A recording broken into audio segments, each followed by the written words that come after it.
Well, hello. Hello, welcome to Sacredish. Yes, I'm looking forward to this discussion today. Yeah, I have as well. I feel like you're a pot ready to boil, and we got to see what's going on. I think I've been boiling. I think I'm over boiling. I think somebody needs to put a wood spoon on top. So like I won't, so I'll stop over boiling. I feel very out of control right now. Well, that's what we're here for. We're going to be the wooden spoon today. I love it. All right. So our topic, I genuinely don't even remember what topic I shared with you at this point. Well, actually, to be honest, Susan, you sent me five. I'm, and that is exactly where my brain is right now. Um, and so kind of where I am in my head, which I think dovetails with what I sent you. So apologies, thanks for forgiving me, is It's I all good. feel like I'm living, and I feel like I've lived my whole life this way, and it just gets like exacerbated or amplified or whatever at certain points, and this is one of those points, in kind of an extended Satori. I'm just living in this extended space of everything just feels, I don't know, a little bit off, like I'm walking around and I'm like, I'm in a meat suit and I'm flying through space and I have to turn my timesheet in. What the fuck? I'm like, I don't understand. I don't understand. Don't you all understand how absurd this is? I'm like, can we all just not take a moment and just acknowledge it? That's where I am right now. That's where I am. Yes, and a lot of what you sent me centered on trusting yourself and navigating to where there is more alignment, I guess, between your inner and outer worlds. Is that fair to say? Um, Potentially, yes. It just all feels so absurd right now. So for those who maybe aren't, familiar with the term or the idea of Satori, it is a Zen Buddhist term, and it's like a break with reality, not in a schizophrenic way, though you decide at the end of this. But it's more of this sort of profound, non-rational breakthrough where like it's usually fleeting, but you just have this moment of, oh, I see, I get it. We're, like just like a mini, like a mini enlightenment. And I don't say I'm in an extended Satori to say that I'm enlightened, because I think I would probably fail on every measure of that. But where the juxtaposition of what inside and what you're living outside, you're just a little bit like, doesn't everybody else see this? Doesn't everybody Mm-hmm. see this? And I find myself in meetings. I'm such a dork. I find myself in meetings and people are like, are you with this? Are you here? Like, what's happening? Are you good? I go, yeah, but I feel like Arjuna on the battlefield. And they all look at me and they go, what's wrong with you? What are you talking about? And for those who've read the Bhagavad Gita, right, that's the whole premise of the Bhagavad Gita. So Arjuna, who's this wealthy, lives, a son of the royal family, and his mom dies, his dad marries another woman, and she's got sons, and it becomes this big embroiled, almost Shakespearean sort of drama. And he finds himself on the battlefield, and he's got some of his friends and family behind him, and then he's got other friends and family on the other side that he has to go fight. And he just has this like Satori, and he's just like, what am I doing here? Like, is this what I'm supposed to be doing? Like, really? I'm going to fight family? And he just, has a little existential crisis, and God comes down and they have this old conversation about the meaning of life, but it's couched in the classic Hindu terms, and what's your dharma, and all this kind of stuff. And I just feel like I'm walking around. I was just walking around going, does not anybody, come on, everybody, like, really, we're gonna get mad about this? Really, we're gonna like it? So there you go. That's where I am. I have no real rational way to explain it other than that. That's fair. Yeah, you're having all everything that you're dealing with is does not seem as important to you as it does to the people around you. Yeah, to a certain degree. And then at the same time, I'm like, well, but I have to live my life. Do you know what I mean? I can't just go lay in my hammock and talk to God all the time. I mean, I do that enough now, probably too much now. But I have to, right? So it's this whole idea of like, is this kind of awareness a gift or a curse? Is it good or bad? Is it good in small doses, bad in big doses? Like, Or is it calling you to do something that you're not willing to do yet? damn you. Sorry. Sorry. No, I mean, potentially 100%. But I sit in meetings and I just look at people and I'm like, do you get it? Do you get it? Are you with me? Do you get it? Like, And the answer 99% of the time will be no. and is that a blessing? Is that Yeah. a blessing?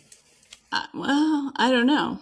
I mean, is ignorance bliss? I guess is what you're asking. I don't And I don't want to call anybody ignorant because that's fair. I It don't. feels like a very judgmental word for sure. But yeah, to live a more surface level life, people do it every day, all around you. Absolutely.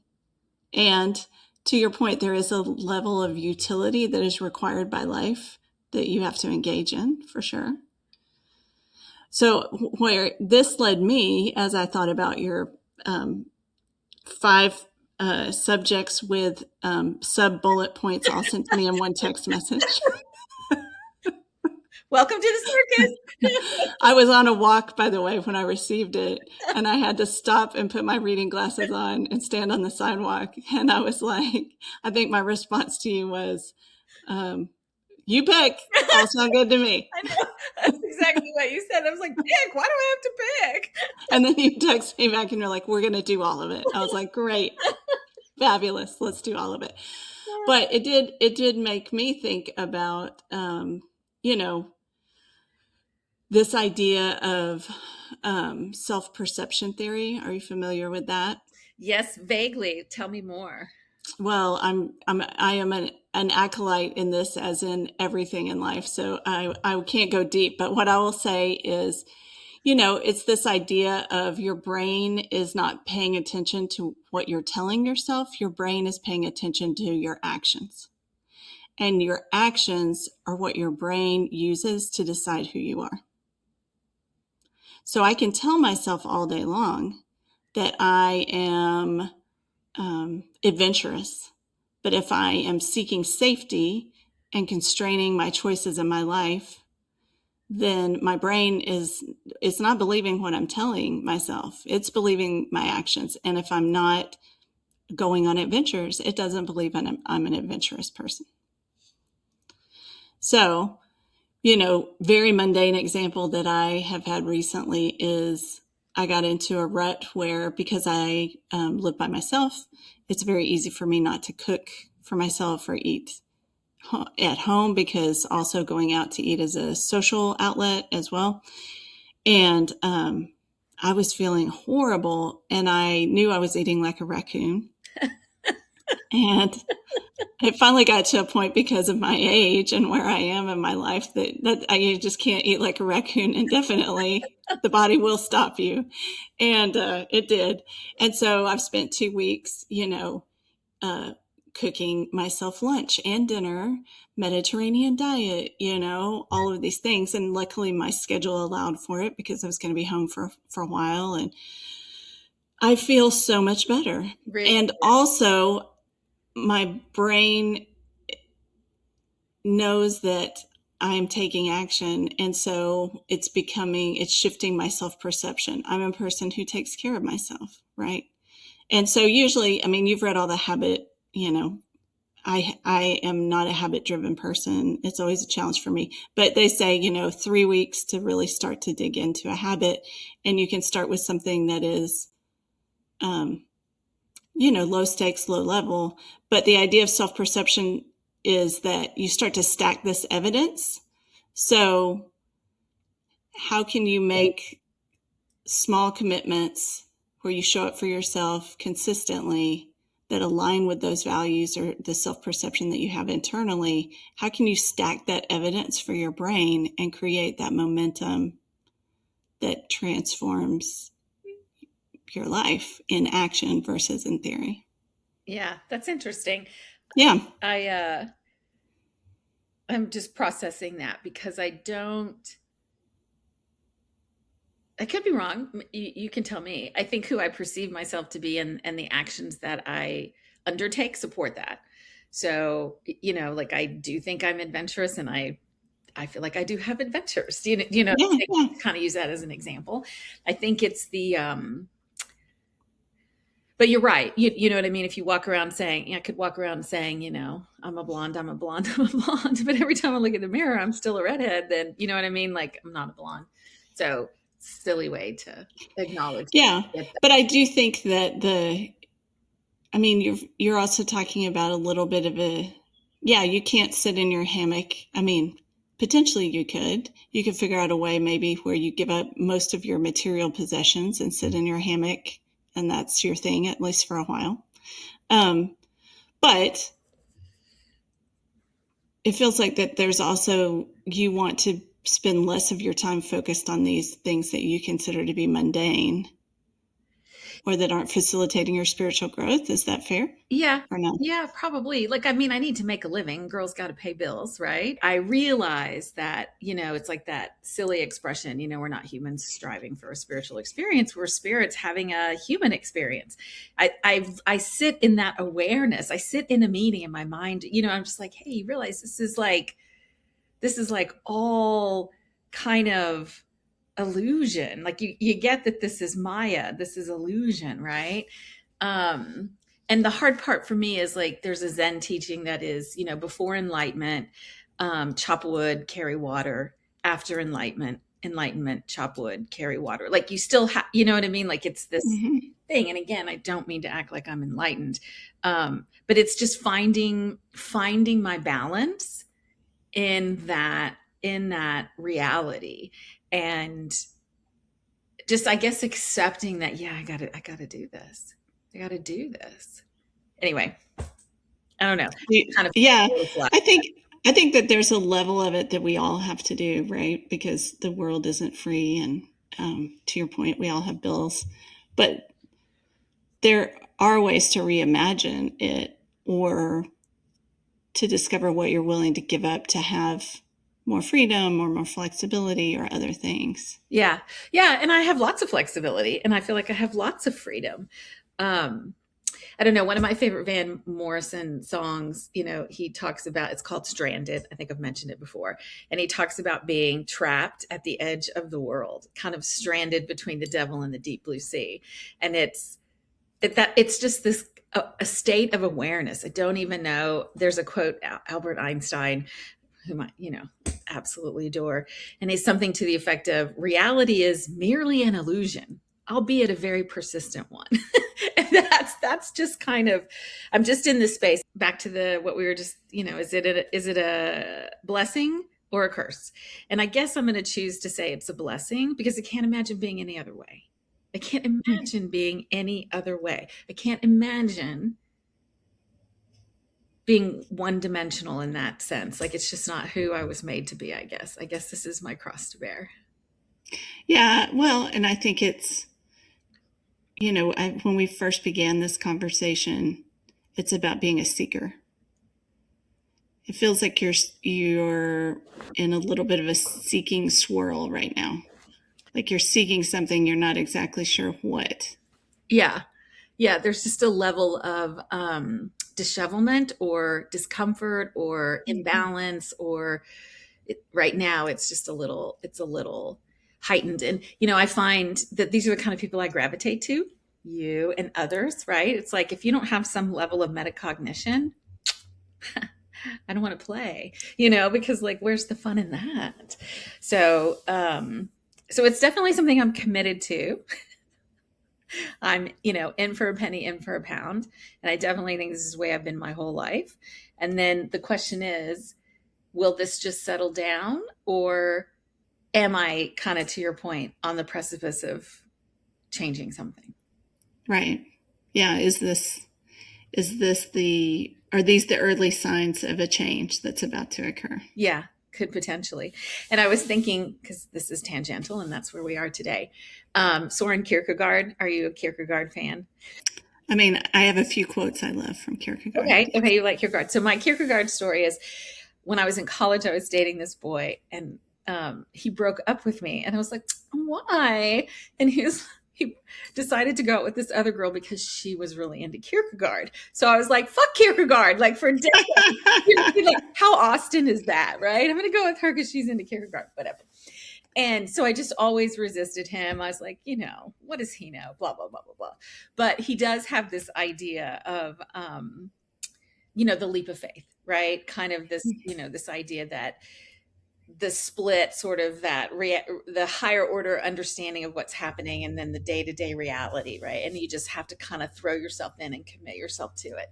And I was been thinking about that for the last couple of weeks, and I was like, damn, I wonder if I could be friends with her. Maybe we should be friends. Maybe she'd be like, better for me than he was. But exactly.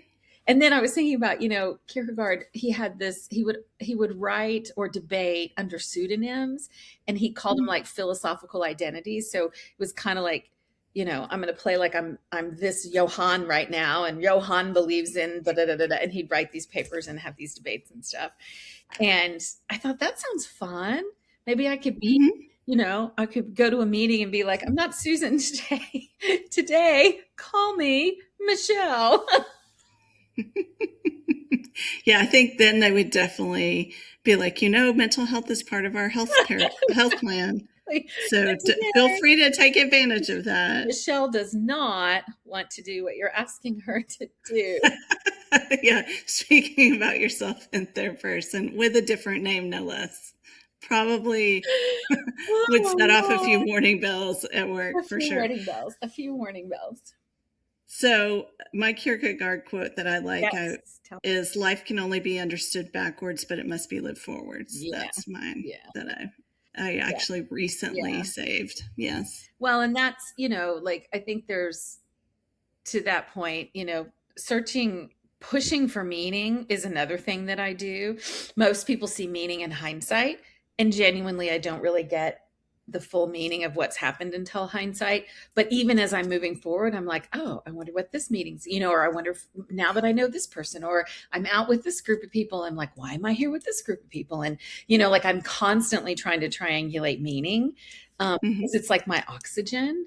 And I think that probably causes extra stress too, versus just, relaxing a little bit, which also butts right up into control. Because in my cosmology, it's about people, and I think that we're kind of, expressions of the same divine spirit, which we could talk about string theory too, which ties in with all this beautifully. But anyway, for me, then it's about these divine expressions that I'm encountering, right? And what am I supposed to be, doing for them or with them, or are they there for me, or am I there for them? So like every time I meet somebody new, I think that's exactly what I'm thinking. I'm like, oh, okay. I wonder why they're in my life now.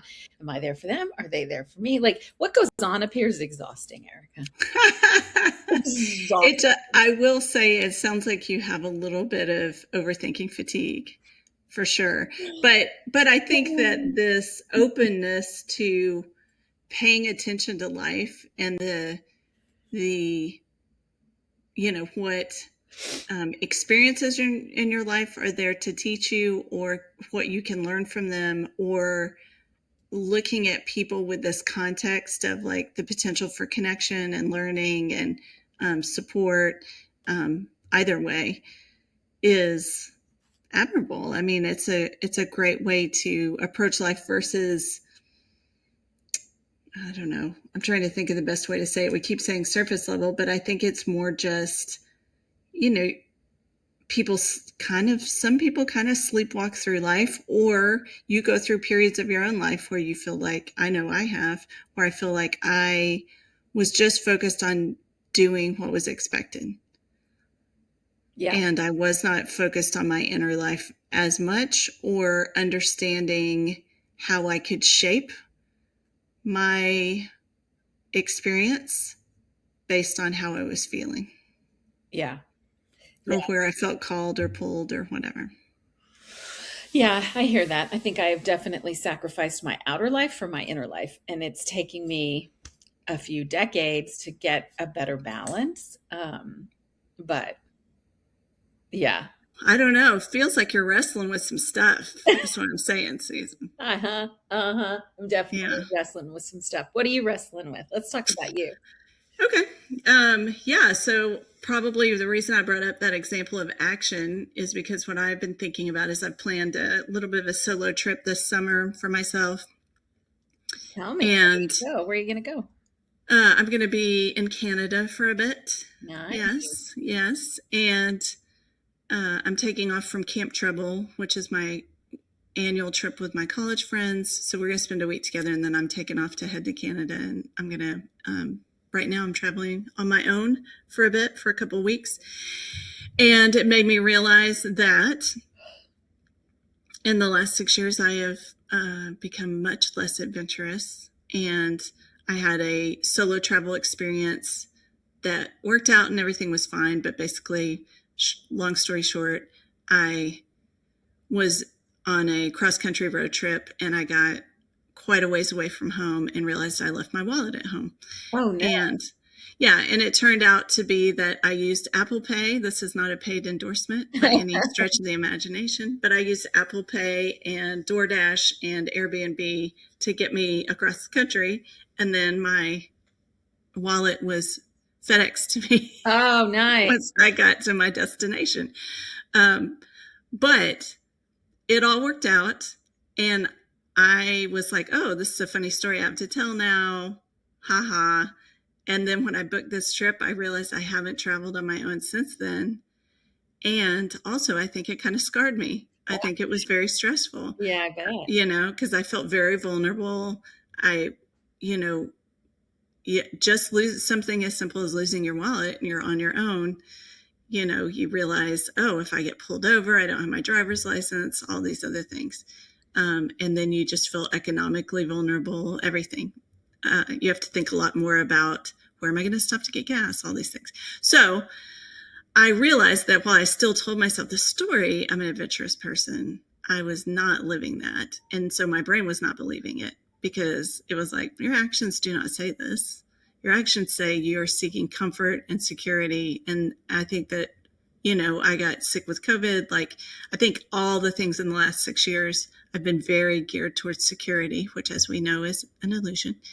And so this trip I'm super excited about, but there's also some anxiety there. And I think it's interesting because when I planned it and started booking it, I didn't understand Where that was that. coming from. I didn't understand that I even had anxiety, but it's bringing it up.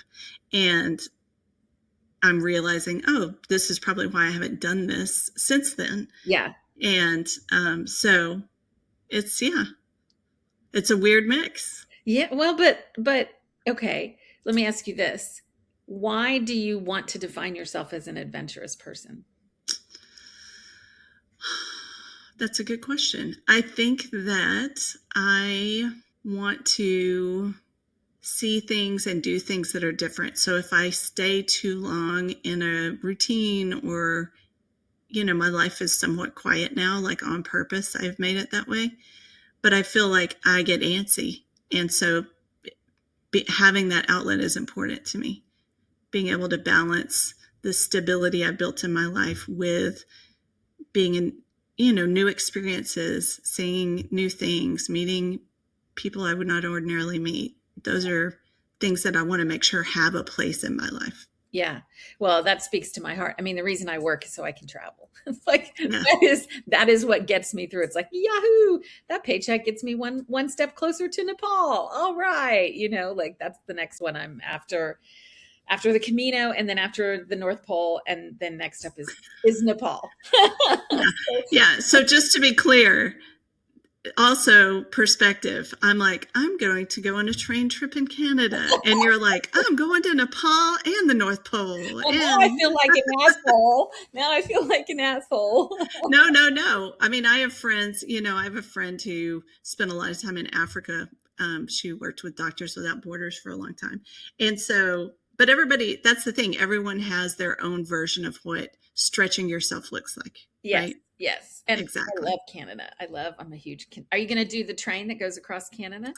No, I'm gonna be mostly in Eastern Canada, so Montreal, Quebec City, and Oh, then I'm gonna take an overnight out to Halifax. how nice. That sounds Hmm. amazing. Oh, Yeah, send me photos along the way.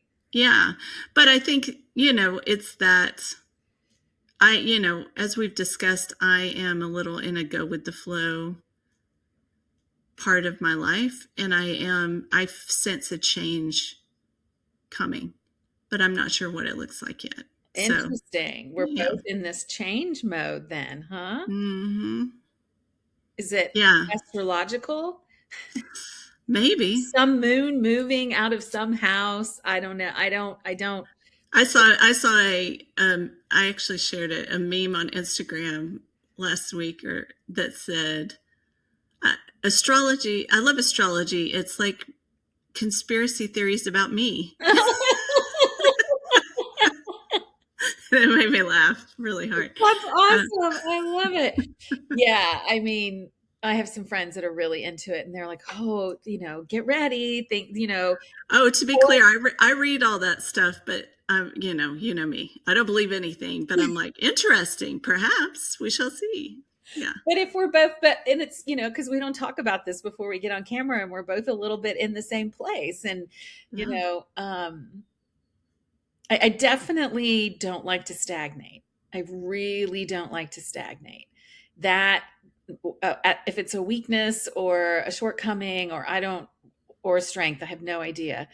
But if I feel like I'm starting to stagnate, then I become a little unbearable, you know? yeah, yeah. Because you're not happy. You're not in Mhm. the groove you want to be in. Mhm. Because I do think life is movement, like Hmm.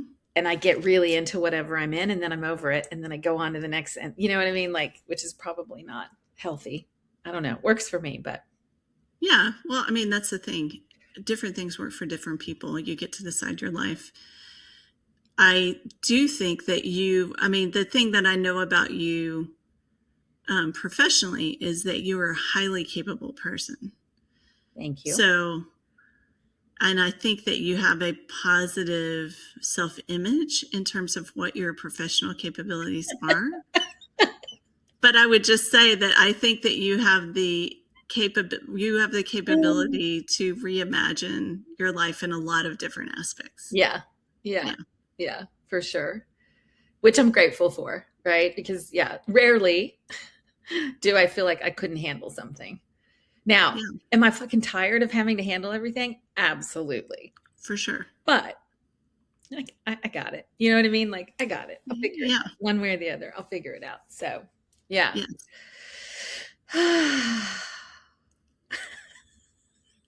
I'm So I'm I'm just out here floating, Erica. No, I know. Well, it feels like you are circling. You're circling on something. You're gnawing on it, you're Yeah, chewing on it, you're figuring yeah, it out. yeah. Well, Yes. I was a big fan of Eckhart Tolle for a while, and then, he's a little bit of a one-trick pony, but it's a beautiful pony. Uh, but, he talks about, sometimes letting things go is a greater act of power Yeah. than defending or hanging on. And I think that that's true. And I think that for me, it is a little bit of a process. Yeah. Yeah. Well, I mean, I think I struggle with the same thing. I am good at recognizing when I've people have said to me, you don't stay in situations that don't serve you.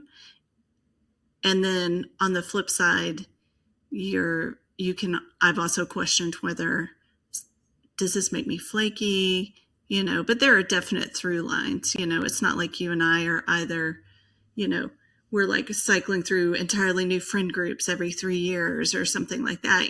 Like, there is something to be said for recognizing that maybe what served you yesterday doesn't serve you today, and making adjustments accordingly. Yeah. Yeah. And then the question is, are you making those adjustments out of fear or are Hmm. you making those adjustments out of love? And I think I've confessed this before, but I think some of my decisions are more fear-based than I would like to admit that they are. Um, and I would really, I mean, it's something I'm very conscious of and have been trying to, you know, um, work on. And honestly, the older I get and the more shit I've lived through, I realize, oh, everything kind of does work out, like Mm-hmm. it does sort of work out. So, um, yeah, so I think that's another thing that I'm processing here is how willing to surrender am I? How much do I believe, that I am supported by forces greater than myself and all will be well, right? Yes. All will be well. Um, that's kind of the test, huh? Yes. You want to be realistic, but you don't want to be fear driven in terms of here are all the reasons that won't work. Talk yourself out of everything your soul is telling you to do. Right, right. And some people refer to this as Earth School. Have you heard that? And I don't know how I feel about that. Mostly, I roll my eyes at that, and I think, oh, I don't know. But if let's say it is Earth School, like, what am I supposed to learn? I ask myself that all the time too. What am I supposed to like it ties back into meaning for me. Like why am I here? What's the meaning? What am I supposed to do? What am I supposed to learn? Maybe I just need a nap. It does feel like you're definitely worrying over it, and it may be that stepping back gives you some better perspective. Yes. And meditating longer. I've been shortchanging my time meditating in the mornings. Ah. And I also tweaked my knee. And so I really haven't been out putting in the miles for almost 2 weeks. Like I literally just started up again yesterday. Hmm. And that is incredibly unmooring for me. Incredibly. So I think it's created a little bit of anxiety, maybe, or restlessness, or just discomfort. I can't quite explain it, but I think that's Yes. part of it. I think that's part of it for sure. Yeah. Yeah. Sometimes I'm very prone to rumination when I am not getting out of my head enough. Yeah, Yeah. that I I do process. I am a processor. People will come at me with problems or something and I'll be like, "Okay, let me process." Like I've decided that like my subconscious does a better job and I'm trying not to ruminate, like ruminate, but easier said than done. Well, and you are a problem solver. That's part of what you do for your job. Mhm. And same with me. And I think that it is you get stuck in the trying to come up with an answer cycle when the answer isn't there. And so you're just constantly your brain is like pattern recognition. You're trying to figure out like here are all the variables, what's the perfect solution for this, and then you can't quite get there and you just keep circling.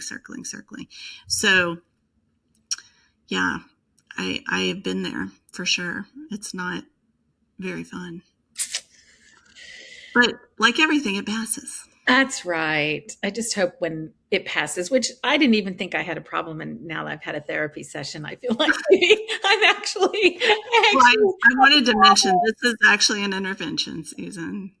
an intervention of one. An intervention of one, yes. Nobody else wants to touch it. Um, yeah. So now I'm curious, what do I need to change? I genuinely wasn't even thinking that way. And now you've got me thinking, okay, what do I need to change? So we'll see. Maybe the answer is nothing. Maybe the answer is maybe it shall materialize. Yeah. Or maybe here's what oh my God, I'm the worst. Okay. The universe usually comes around and knocks me in the head. Do you know what I mean? Like I'll be like, oh, this isn't a good sitch, or oh, like I need to da, da, da, da, da. And I wait and I wait and I wait and I wait. And then the universe is like, fine, we'll do it for you again. And then make something happen. Yeah. I think we talked about this. I do believe that if you avoid or ignore signs, I like to say if you don't make the call will get made for you, right? And I've certainly been in situations similarly where I was very determined to ignore every signal I was receiving externally and internally in terms of an action I needed to take. And then, Yeah. It either becomes so uncomfortable to stay where you are that you have to make the decision, but you finally are like, okay, I can't do this anymore. Or literally someone else makes it for you. Fate intervenes, whatever. And Yeah. then you're on the path whether you like it or not, and you figure it out. That's right. That's Yeah. right. Well, this has been good for me. Well, good. I'm glad. I like, seriously, you should go back to the 5 topics. They're all really interesting. We covered some of them today, but it was funny. I was like, wow, there is a lot going on in your brain right now, but as Well, usual, very well articulated and structured. sure doesn't feel that way. What can we talk about for you? Can I help you? Is there any topic you would like to? No, I think that we kind of covered it, like this whole Sure. adventure slash anxiety about adventure, and then also this.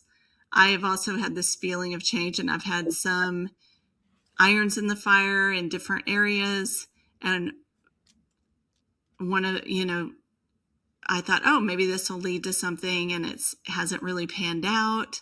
So I'm sitting in that and trying to figure out, okay, so where do I go from here? What's next? Because you can sit, my experience, I went on a trip to England when I was working on my master's degree. So I did a study abroad.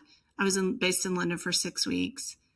I sat in so many churches, so many cathedrals, so many places looking for signs and guidance on what to do with my life. And I was 26 years old. Wow. And I, in some way, feel like I'm doing that right now.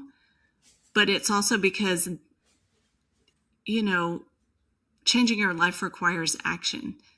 Sometimes things show up and change your life for you, but not, and especially if you're not open to receiving them, they probably won't.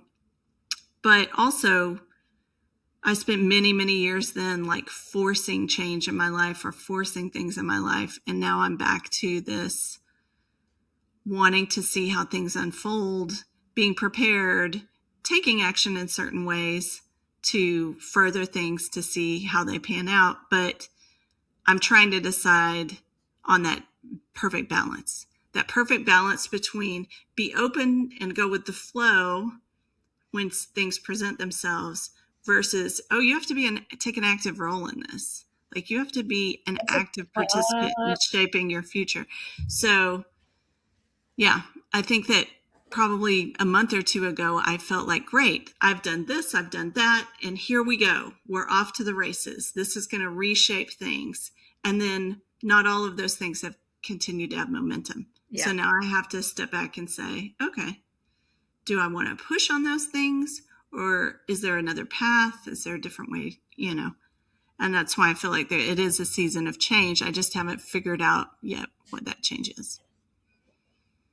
Well, at least we're on the journey together. Yeah. And that makes it a lot more fun. It does. It does. And, I appreciate having a personal therapist. Welcome to this therapy session today. I know usually we have all these notes. Here's what we're covering. Today it just felt like we needed to talk. We sure did. I guess I really needed to talk, and you were, as always, very gracious. But hopefully it was, helpful for others as well, right? Who are the same hopefully, if you are also circling on all of these topics, you can at least know you're not alone. That's right. And if you're a Leo like me, maybe something's moving in our houses. Maybe it's all astrological. Maybe. It is a beautiful mystery, Susan. It's a perfect way to end it. It's a beautiful mystery. Yes, indeed. All right. Well, thank you so much. Thanks for joining Sacredish. Yes, and we'll see you next time.